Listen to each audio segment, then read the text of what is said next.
Welcome to The Pick List, the podcast for curious food industry minds. Every week, we bring you our pick of articles from the world of food and grocery retail and explore what they tell us about how our food industry is changing in these extraordinary times. We chat about the major news from nationals and big trade titles, but we also love unearthing gems from niche publications and sharing brilliant, quirky food stories that change the way we think about the food we eat and produce. I'm Julia Glotz. And I'm Laura Ryan. It's great to have you with us. Let's start the show. Hi Julia, it's episode 39 of The Pick List. Have you had a good week so far? Hello Laura, yes, a very good week. Thank you. Loved the long Easter weekend. God, that was much needed. I tried my best not to look at any emails for 4 days, which, yes, was lovely. What have you been up to? Eating my body weight in chocolate has been it's been a bit of an issue, but I can deal with that later. I think it's all right to indulge, isn't it, over the Easter weekend? What's happening work-wise?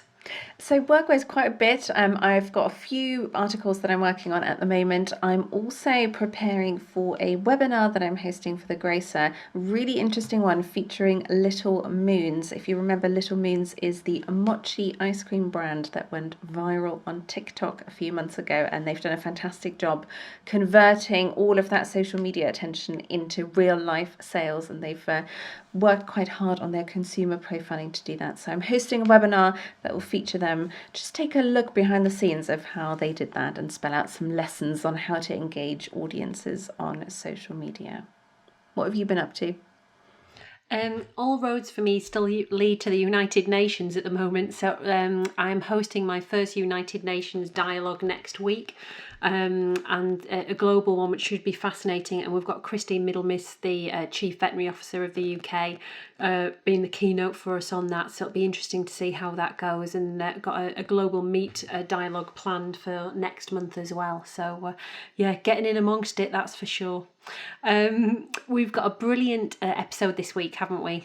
Yes, we have indeed. We're joined by Gaz Booth. Gaz is one of the founders of Holy Moly Dips, and he's just got a fascinating perspective on what's happening in food and drink in the moment. I think he's a really curious guy that's just super enthusiastic and super interested in how trends are playing out in food and groceries. And of course, as a challenger brand, he's got a really interesting perspective on how smaller brands have been navigating the pandemic as well. Should we start the show? Gaz, welcome to the show. Thank you so much for joining us. Thank you for having me. Why don't you briefly introduce yourself and tell our listeners what you do and how you're connected to the food industry? So I'm Gaz Booth. I'm the co-founder of Holy Moly Dips Limited. We are a business that's been around for about 3.5, 4 years now. We've gone from a place where we were carrying around polystyrene tub full of samples 3.5 years ago to having just sold our 4 millionth pot of guacamole, believe it or not. And we work with some of the UK's biggest grocers, Tesco, Sainsbury's, Waitrose, Ocado, and deliver a range of 100% natural, clean, free from, as good as homemade dips and other products into UK supermarkets and beyond. Fantastic. Now, the last 12 months obviously have been extraordinary for anyone in grocery, for anyone anywhere really. So we do always like to quiz our guests on, what the past year has been like for you, and particularly as a challenger brand. Just give us a sense of what you've seen in terms of changes of shopper behaviour and how you responded to that. Of course, yeah. I mean, like you say, no one has been untouched by the past 12 months. I myself also have 2 small children, which means the last 12 months have been even more of a challenge, let's say. And it's probably why I look like I haven't slept for about 12 months, to be totally honest. So yeah, I think the key trends that are going on out there, I'm sure every guest you've ever had on who's talked about the last 12 months been talking about the move to online, the shift of consumer behavior. But I actually think there's some really interesting underlying stuff going on below the surface. So we're always looking at the kind of flexitarian, the plant-based trends, what's going on in clean eating, what's going on in the free-from world. And actually, I found the pandemic has strengthened both the understanding and the appreciation of those kind of key trends, not only amongst our consumers, the end users of our product, but our retailers as well. So it's been a really interesting shift from people who are kind of more aware of what's going into their food at home because they're preparing more of it themselves. People rediscovered the joy of food creation. And with that comes the joy of finding ingredients and looking at products and understanding what they're about. The pick list, of course, is all about highlighting interesting articles from the world of food and drink. So we do want to quiz you a little bit on your reading habits as well. How do you keep up to date with what's happening in the industry? What are some of the publications that you enjoy reading? So look, there's the obvious publications I'm sure everyone talks about. So from a food industry, the grocer, we get, we have that delivered, and we have the online packaging, and that's a fantastic resource. From a wider business perspective, I am an avid reader of kind of the broadsheets. I get the Times and the Financial Times just to understand what's going on. I must admit, I'm a bit of a sucker for social media. I get a lot of my interesting articles from people that I admire and kind of inspire me, and influencers. And by reading their LinkedIn, their Twitter feeds, I get a vast array of interesting information and tidbits from not just the food industry, but business more generally. I have quite a few kind of media sources, I suppose. But I'm horrible for Twitter. I spend quite a lot of time on Twitter, probably more than I'd care to admit. But things like, kind of entrepreneur food groups on Facebook, and there's groups out there dedicated to small niche entrepreneur brands, and there's one called the Food Hub, which you may or may know about on Facebook. The camaraderie on there and the problem solving is absolutely fantastic, and sharing of information, sharing of news, but also people helping other people, which I find very reassuring, especially during COVID times. Yeah, I can imagine. Tell us about your first article that you picked.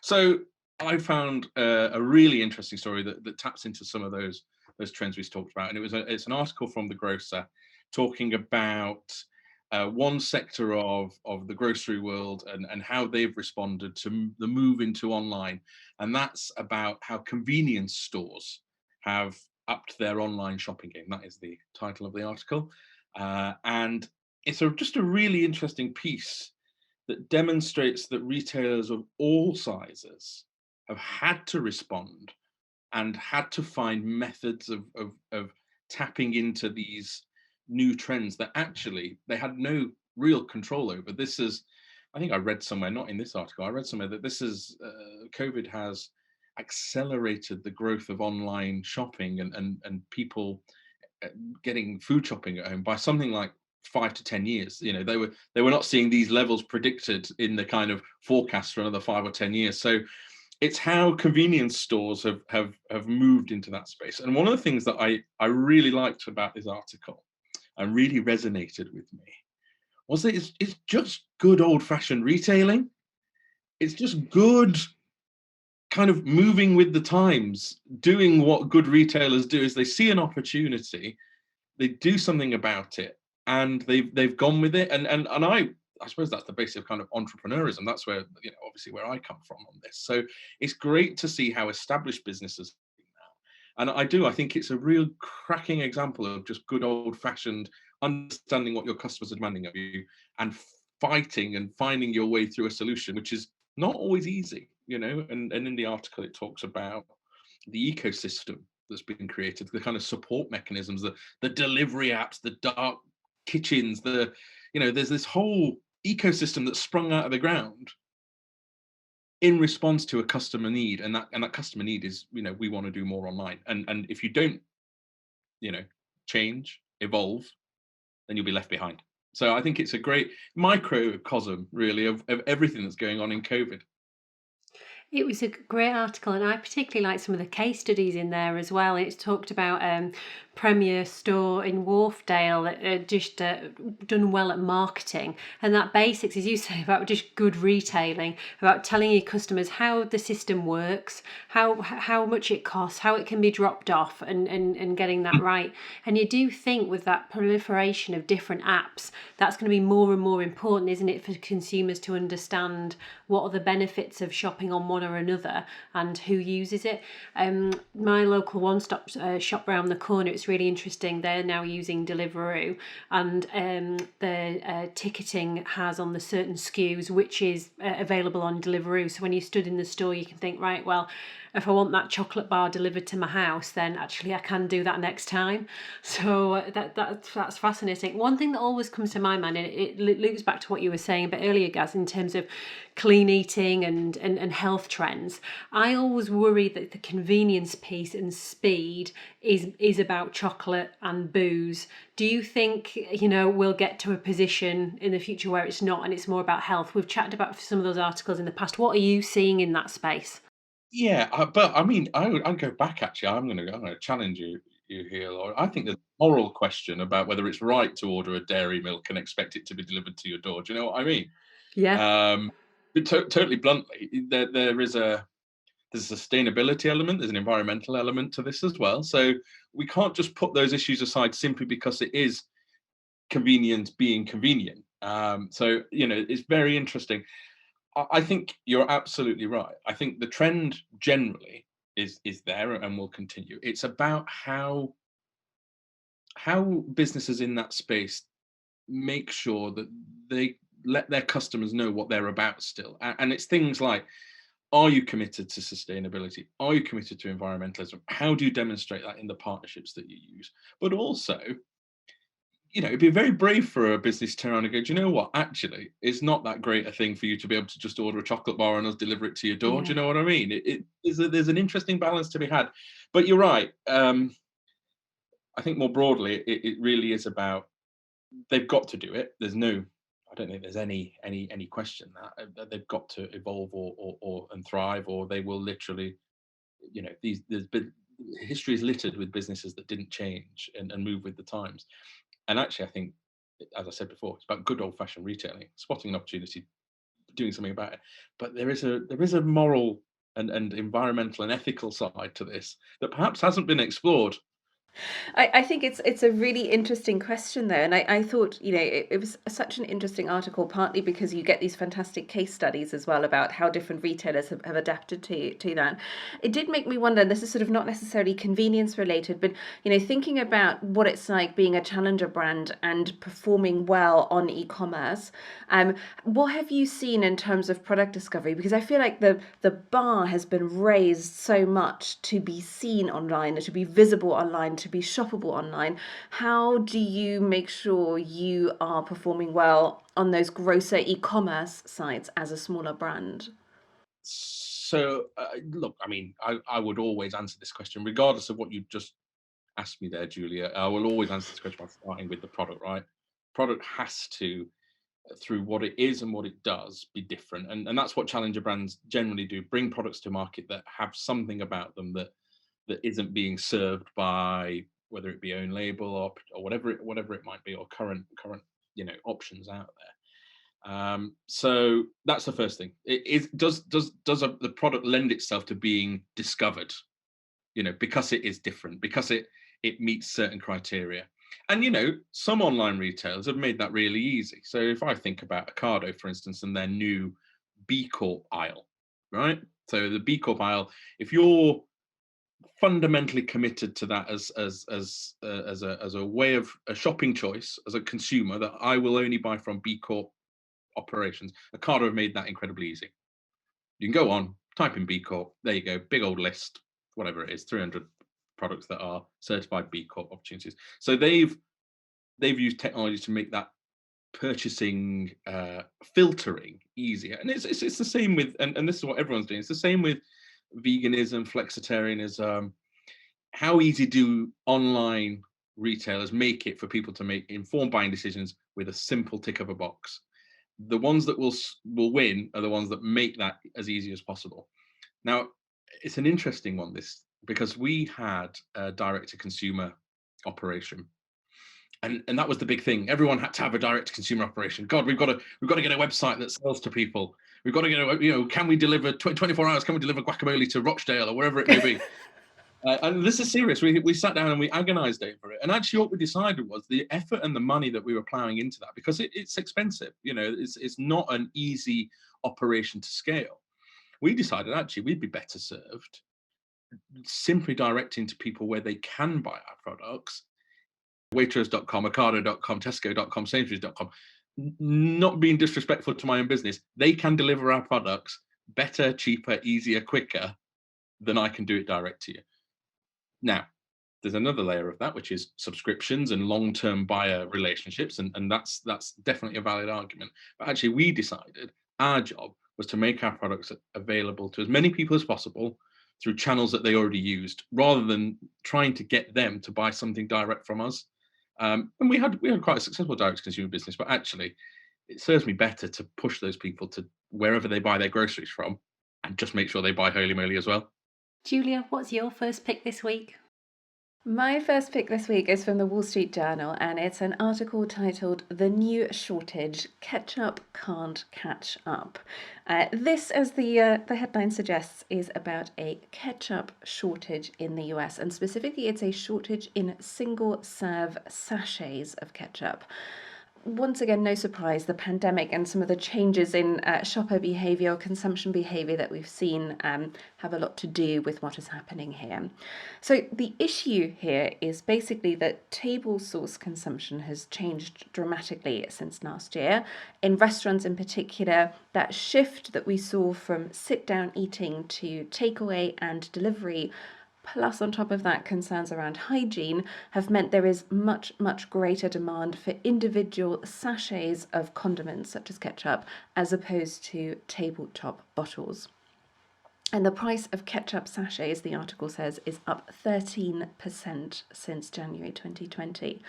Now, of course, suppliers are ramping up production in response, and Heinz, which is obviously the market leader, is quoted in this piece as saying they're planning to open 2 new manufacturing lines in April, and they're looking to increase production of ketchup sachets by about 25% to more than 12 billion packets a year. They're also running extra shifts at their plants, and they're cutting back on some varieties to focus on making more single-serve packets. They've also, I thought rather interestingly, invented a no-touch ketchup dispenser to provide a COVID-safe alternative to shared bottles that doesn't rely on this sort of single-serve format. I thought this article was interesting for a couple of reasons. First of all, I love these supply chain stories. I think they're always really interesting, and I particularly enjoy these stories when they are about sort of relatively niche product like single-serve sachets of ketchup.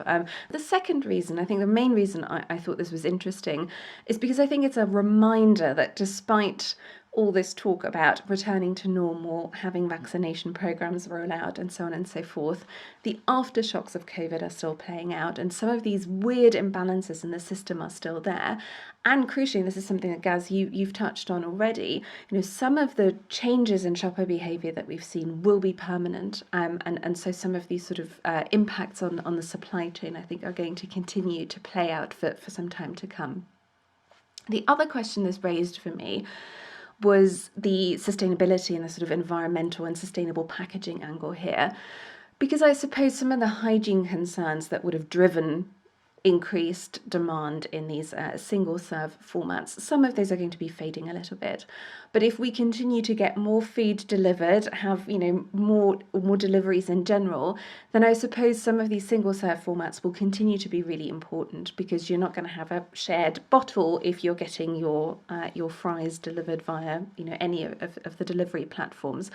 And then there is that question around sustainability, and I guess what suppliers, but also some of these delivery operators, can do to come up with more sustainable alternatives. So, Gaz, what did you make of this? And did you encounter any interesting, weird supply chain imbalances as a result of COVID? So supply chain is the unspoken, unsexy side of things that just no one. It's a bit like the iceberg. Everyone sees the tip, but it's the stuff underneath. Supply chain is other than cash, is the most fundamental thing to get right. And I love this for a couple of reasons. I thought, it showed that no one is immune, regardless of size. Like Heinz, 74%, I think the article of the American ketchup market. I mean, it's incomprehensible how much ketchup Heinz make on a daily basis. The human brain can't even begin to envision it. So it shows that no one is immune. And from our own perspective, the two biggest parts of our business were shipping containers, moving product around the globe. There was a bit of a run on those, and they were in short supply. And cardboard is the new gold, apparently. So there's some interesting stuff going on that knock-on effect. So I think the things I took away: no one's immune, including Heinz. There's a much broader discussion, not for now, but if is about how format is such an important part of a proposition, and it's an unsung part of the proposition. That getting the format right and the product, of course, is the winning combination. And I thought, single serve sachets are an example of a format that's obviously been in demand because of the environmental factors around it. So interesting. And the final thing I thought was very interesting about this is how people have shifted to other brands because Heinz are available. And in my head, when I first read it, I was like, oh, bloody hell, that's not good. That's not great for Heinz that people are branching out and trying. And then I realized, actually, do you know what? Maybe it's a really good thing for Heinz, because the grass isn't always greener or redder, whatever, float there. And I thought people might move away and realize that actually Heinz is their preferred go-to brand because of it's a great product, and they love it, and they've loved it all their lives. So there was an interesting part of the article where it was about other people trying other stuff, and I thought I'd love to find out whether they stuck with it, later down the line, because I think there's an opportunity there for brands to say, you've tried the rest, now come home to the best, So that was my take. Laura, what did you think? Do you know what? The first thing I thought when I read this article, I wonder how many of those single-serve sachets are kicking around in people's glove boxes. Probably because if you're anything like me, you open your glove box and you've got a sweet chili sauce, you've got all sorts from the last drive-through you went to. So maybe is it going to be like the new plastic bags when you used to go shopping and have the old, do you sure you need a plastic bag? Are you sure you need the sauce? Because if you open the glove box, you'll probably find you've got 15 already. So to that sustainability point, I think that was the selfish thing that jumped to mind for me. Brilliant. You're suggesting we can solve this crisis by rounding up each individual sachet that we've got lying around in our glove boxes and bits and bobs. I think it's a great idea. Some sort of amnesty. You should set up the helpline and get out there. We want your sachets back. Some sort of amnesty for sure. I think we'd solve it instantly. Heinz, you're welcome. I hope you're listening. Laura, what's your first pick for us? My first pick this week's from the Retail Gazette, and it's the headline, John Lewis, IKEA, Primark unveil store opening plans. And this is the long-awaiting non-essential retail opening in England on the 12th of April. And I really like this article because it gives a bit of insight about what folks are up to. And unsurprisingly, I never hide it very well what John Lewis are up to, because they've had a bit of a torrid time in terms of store closure, and some department stores aren't going to open. So it's interesting to see what they're going to do for the ones that are. So the article goes through M&S and John Lewis to kick off with, and it talks about fitting rooms and how they will reopen with customer service hosts to manage the fitting rooms, which first of all I thought, oh well, that's going to be an extra cost for the store, but then I thought, remember when I used to go shopping and there was always someone on the fitting room anyway, so I'm wondering that's just a bit of a rebrand exercise. But in terms of returns, I was really interested to see they're still going to quarantine stock for up to 48 hours and have a drop box for returns, which is really interesting, and I guess has a challenge again on stock control and inventory for them. Still thinking about John Lewis, they've expanded their click and collect service not only across Waitrose, Co-op and Booths. It gives them a 900 store footprint for next day click and collect, which is fascinating. As we've alluded to, 16 of their stores aren't going to reopen, but the ones that are, Exec Director Pippa Wicks is talking about the physical joy of shopping, which I really liked, and remember when we used to have that physical joy of shopping a long time ago, and how stylish new products are going to be in store, how it needs to be fun, how it needs to be inspiring, and how it needs to be safe. And I think that combination of values is going to be really challenging to execute. How do you make people feel inspired, fun, and then also at a distance too when required? So it's going to be really interesting what they put into play. Other things to note, Primark are opening for 2 hours extra per day, at least to kick off with, an hour earlier and an hour later to deal with demand and safety. And then the final point in the article I was keen to get your thoughts on is Poundland. They hibernated 55 stores, but the rest of their estate remained open, and they've been a bit of a stalwart of the pandemic. Whenever I walk down the high street, everything is closed, but Poundland is always open, and they've done quite a fascinating job of it. They're still investing to 25 million in transformation plans, and this financial year alone, they've created 400 extra jobs. And I suppose it's, as we've talked about on the show before, I guess players like that are becoming more and more important to the food industry, as well as having their own clothing stores as well, Pep & Co. What do you think, Gaz, and the whole bricks and mortar of non-essential retail coming back? What's it going to mean? What's it going to look like? And how do you square that circle of exciting, inspiring, fun and safe? Is that an oxymoron? No, I think you've hit the nail on the head, and it's a really succinct overview you've given of the article. I'm going to take my business hat off and put my parenting hat on for a second, because I've got young kids.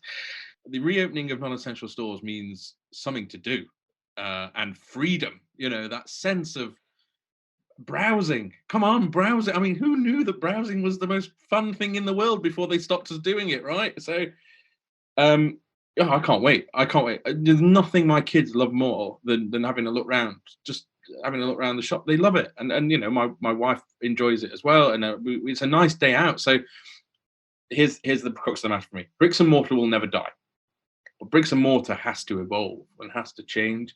And you've touched on some of the things that they're doing in store there. So for me, it's about experiential kind of wrap around the bricks and mortar. People, the one kind of thing that the bricks and mortar has, even though COVID's kind of stopping that at the moment, is that hands-on, try before you buy, go and see how things look, just stand next to something. Christ, that is 10 times more powerful as a selling mechanism than looking on a screen at whether something looks all right, and I say that as someone who has Amazon deliver here every day, right? I'm on first name terms with the delivery driver, right? His name's John. He's a lovely bloke. So I think there's this pent-up aggression almost to get out there and be normal. Just do a bit of normality. So we talked about that shift to online. That will stay. People love the convenience. There's nothing wrong with that. But shops will survive. Bricks and mortar will survive by becoming a place of experience and combining a way to just lose a couple of hours in a really pleasant way with your friends, with your family. And those retailers, like, I mean, you're a fan of John Lewis, obviously, Laura, and I am a big fan of John Lewis. And in fact, I will make a heartfelt appeal to Sharon White right now that Sheffield John Lewis should remain open. I am not one for not taking an opportunity. So if she's watching this or listening, or I'm leading the charge on that one. So yeah, that's what I thought about it. It was just I've probably thought beyond just how they're managing COVID and reopening stores into what's the long-term play? How can they make shopping fun and enjoyable? Because that's what shopping is. It's a relief. It shouldn't be a chore. It should be a great thing. It's particularly food shopping, right? I mean, who doesn't love walking around the supermarket, just understanding what's going on, looking at all the different bits and bobs that's going on. That was my thoughts on it, which is slightly off on a tangent, I understand. No, I love it. And with you saying that, I've just got this vision of all these parents letting the kids loose in John Lewis toy department and thinking, thank God, I've got an hour off now and I can go for a wander around and look at something else. Yeah, I'm telling you, true. I think you raised such a good point though about that excitement about actually being able to be in a store and seeing the product, touching the product, and all of that.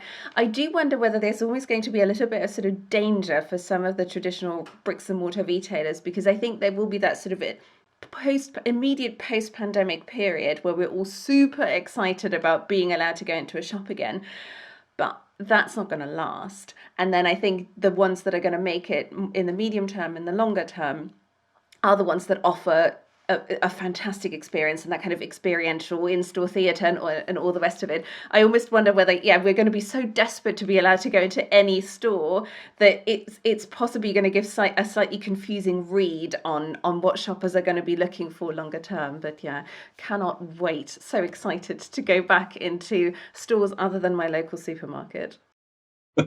It's very true. Okay. Gaz, what's your second pick for us? So my second pick is slightly different in that I think it's about almost a broader calling of business, and that's a very grand way of describing this. But it's from the Retail Times, and it's an article about Aldi, who are donating over 250,000 meals, or did donate during the Easter school holidays. Now, clearly, there's a political element to this, and we've seen in the news. I'm sure everyone's seen the piece with Marcus Rashford and changing government policy, and whether you think that's right or wrong, or whether how much influence he should have or shouldn't have. I think one thing I'd like to say is that this article brought home to me some of the sense of the businesses that are going to thrive and be seen to be doing good, not just for the sake of it, are those that are kind of wholly committed to understanding and working with their local communities and wider societal issues. So, you know, I think good businesses are a real force for good. I truly believe that, and you know, John Lewis is a great example, and Co-op, and there's thousands of others. But you know, and they act in the interests of the world around them. And now, you know, that could be a single issue, like in this case with child hunger and kind of food insecurity, and it's a brilliant thing that Aldi has took it upon themselves to do that. And I'm sure quietly around the country, thousands of other businesses are doing the same, which is the most encouraging thing about all of this. Aldi gets the headline in the Retail Times, but actually, out there across the land, there's thousands of businesses that are doing really important work in their local communities. You know, and as I said, that can be from the smallest issue right through to the biggest, you know, things that mankind face. So, you know, Brewdog and their commitment to be negative carbon, you know, not just zero carbon, not just zero carbon in 29 years' time, like I heard one banking group will be this afternoon. Net negative carbon as soon as possible, planting a tree for every, you know, pack of punk IPA or whatever it is they sell. I mean, they're a great marketing business, right, Brewdog? But I just love this article because it just gave me a really nice, warm feeling about the impact that good business can have. That's it. I was fascinated by it, and I think makes me think about CSR, and maybe back in the day, not that long ago, maybe a decade ago, this would be the sort of article you'd be seeing from the Co-op or from Waitrose. It wouldn't be from necessarily a discounter, and how much activity like this, as you've alluded to, is business as usual, that this is just expected now to understand what's going on around you in the macro environment and work around it. And yeah, and to see the discounters at the leading edge, arguably with smaller HQ teams, as we know, and work on a lot tighter margins to be dealing with this, and it puts the pressure on others that maybe aren't. Yeah, it really made me think of some of the findings from the recent Edelman Trust Barometer. So Edelman does this annual survey on consumer trust and credibility, and they look at how consumers in a wide range of countries, including the UK, how much trust they have in various institutions, government, and all the rest of it. And it was fascinating to look at what happened to trust in business in the wake of COVID. And what they found was that actually trust in all institutions was eroded by the events of 2020, not just because of COVID, but obviously also so much around sort of systemic racism that we saw as well. And business, as a result, is now the most trusted institution. So there's a real desire also among consumers to say, you know, we've lost some of the trust we used to have in more traditional institutions, and we are expecting business to step up and fill some of that gap. And Gaz, what you were saying about the local angle there, that was also something that they really pulled out, you know, this idea that trust is local. It's not necessarily about the big kind of corporate announcement, it's what can I see locally happening in my store, in this business that I know on the high street. So yeah, I think it's really interesting, and I would expect that we're going to see lots more food businesses of all sizes really try and figure out how they can play into that.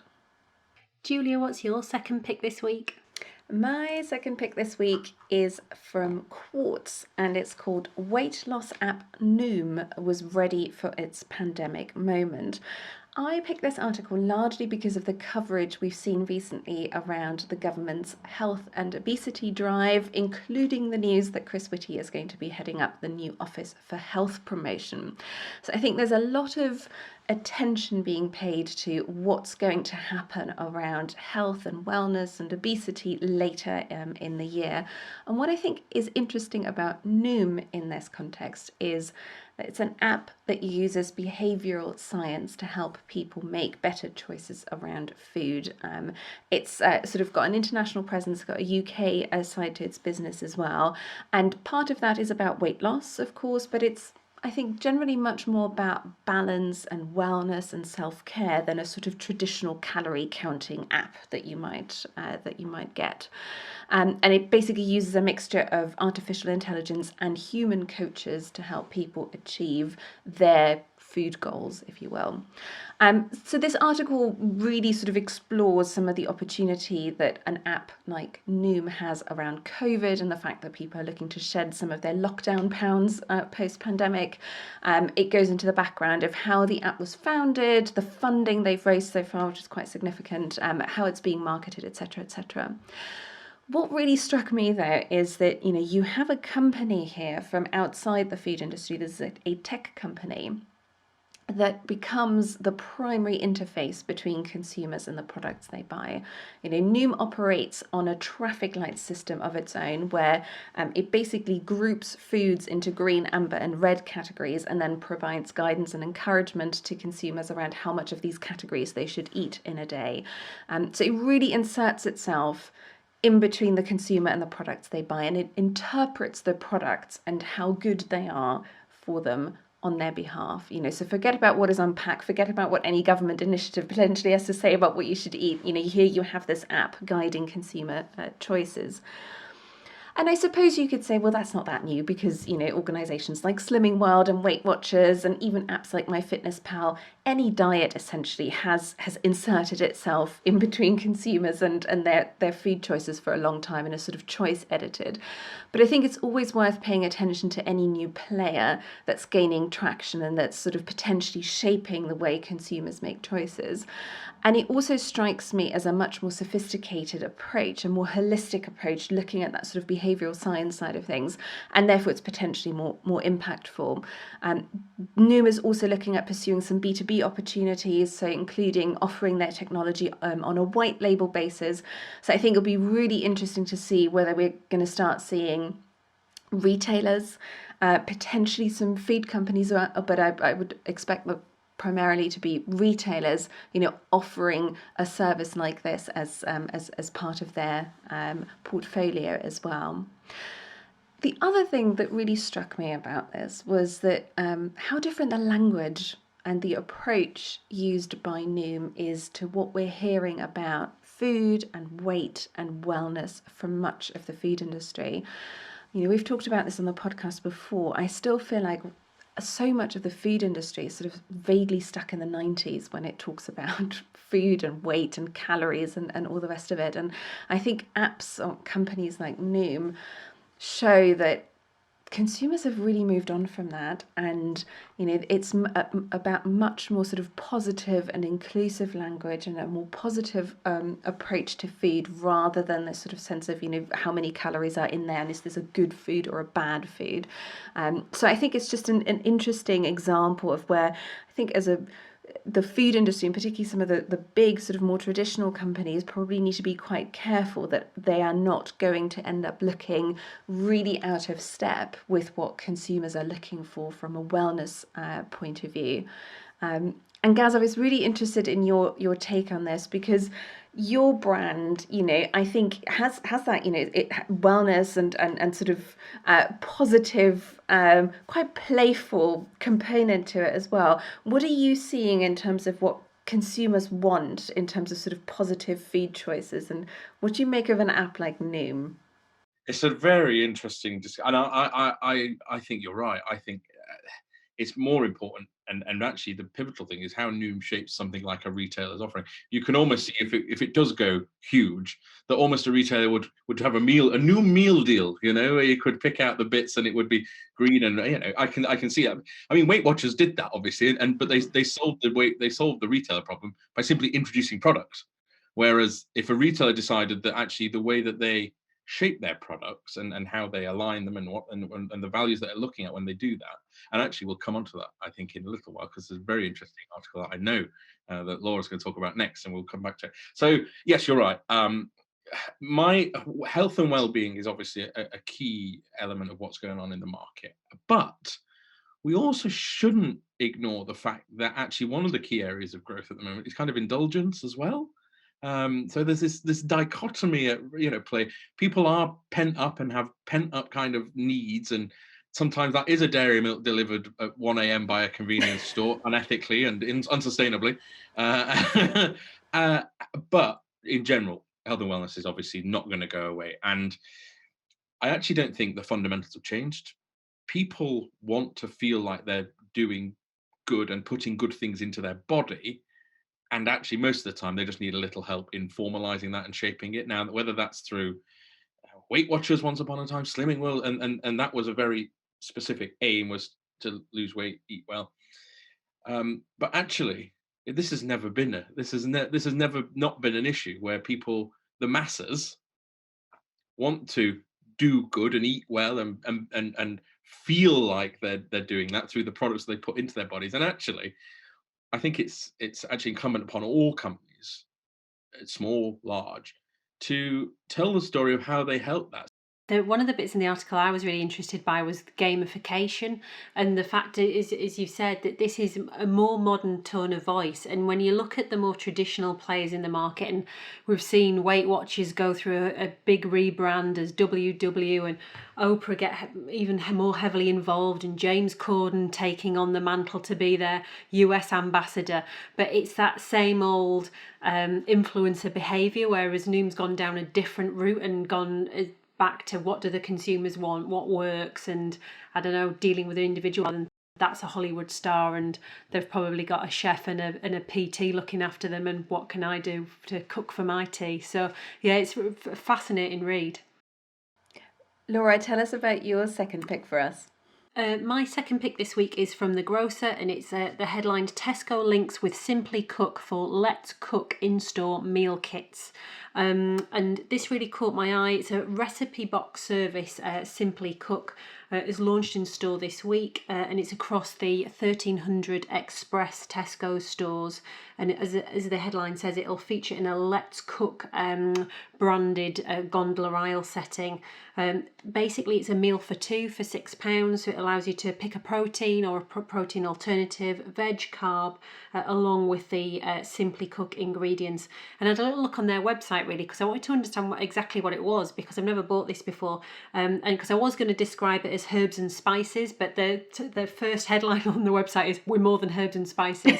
So I thought that's not the best way to describe it then. So, but it's generally flavouring and mixed herbs and spices, things like jerk chicken and other flavours. It's come out of the Tesco incubator initiative, and it's really focusing on these 20-minute meals. And I think it's that as well. I think it's not only the meal kit, which I want to pick your brains on, but also back to the 20-minute meals piece, that this is probably Tesco getting ramped up again, that we're hopefully, and I know the government are pushing quite hard to get us back into the office even a couple of days a week. So, you're juggling your time when maybe you could have had longer cooking if you're working from home all day, to back to what can I make in 20 meals to feed my family, and something that is a decent mix of here carbs, veg and protein, and tastes good. And the other point within it is, how do you get restaurant quality at home? And they're trying to emulate this with some of these products. But I guess in the back of my mind, do I want restaurant products at home? Yes, it would be lovely, but I would rather go to a restaurant. So it's probably maybe trying to get that midweek where you maybe haven't got the time, but you want something extra, and countering the Gusto and the HelloFresh that we've seen do so well. What do you think, Gaz? I'd like to think that this is the first sign of a retailer doing a really smart thing but time will tell, right? So you said the key words at the end there, which was the Gusto, HelloFresh, Mindful Chef, meal occasion. You know it's going to be balanced. You know it's going to be quick because you can select quick options. If you don't want it to be quick and you want it to be premium, you can select that. They have made choosing meals, selecting stuff, a joyous experience, actually, because again, me and my wife are both HelloFresh and Gusto. We sit down at the start of the week and we say, oh, do you know what? However, I suppose the key here is, again, about adding value back to the grocery experience and that in-store shopping experience. And my kind of key takeout here is, and the key question I would be asking myself if I was, at one of the top grocers, would be, how do I make sure I'm not just an ingredients warehouse? This genuinely, how do I stop myself not just being a place where people pick up ingredients? Because that's great. That's how we've shopped for, since the first grocer opened. You are an ingredients warehouse. You go in, you pick your bits, right? You might have that for that. How can we make that easier? How can we add value to our own proposition by making that easier, making it more convenient for our customers to come in and go, do you know what? I do fancy. And Tesco tried this with their love stories, but they did it as a push marketing kind of, look at this great dinner, doesn't it look fantastic? They didn't. I love Tesco, but they didn't execute it brilliantly in store, where people went in and kind of experienced it and could just get it, and it was easy, and there was a range of meals on offer. And maybe even if they did something like front of store, here's 5 meals this week that you can pick all the ingredients up for. Go no further. We've done your shopping for you. It's here, and it's that. How do they not just become an ingredients warehouse? How do they add value to their own proposition? I think you raised such a good point, though, because I think it is about meals. But I think it's that point about, I want to buy into a meal. And I think this initiative, this rollout that Tesco are doing is really interesting, because to me, it has the potential to bridge that gap between something like a Gusto or HelloFresh and a ready meal. That sense that we have seen an increase in scratch cooking during the pandemic. There will be lots of people who are looking for something that isn't a ready meal. So this idea that, I walk into a supermarket and someone is offering me a meal, well, that used to be the ready meal, but that's not what I want, because I want to feel like I'm doing more cooking. But I also perhaps haven't done much planning. And I think the fact that they're doing this in Tesco Express stores, I think, is the key here. It's that idea that you're walking in there and you're looking for that meal for tonight. And here you have this sort of modular approach where you go, I'm going to combine this, and someone else has kind of done the thinking for me. And I walk away with a meal that someone else has planned for me, but I still get to feel like I'm doing some scratch cooking. I think that to me feels like that's the sort of itch that they're trying to scratch. So I'll be really, really interested to see how they're doing with this, and whether we're going to see some other retailers sort of think about similar lines as well. Gaz, it's been so great to have you on the show. Thank you so much for being our guest. Thank you. That's all we have for you this week. Thank you so much for listening. You can find links to the articles we discussed in the show notes at thepicklist.co.uk. If you enjoyed our show, please subscribe, give it a rating, and leave a review. It makes a massive difference to our podcast and helps us reach more people in the food industry who'd enjoy listening to The Pick List. Thanks again for listening. See you next time.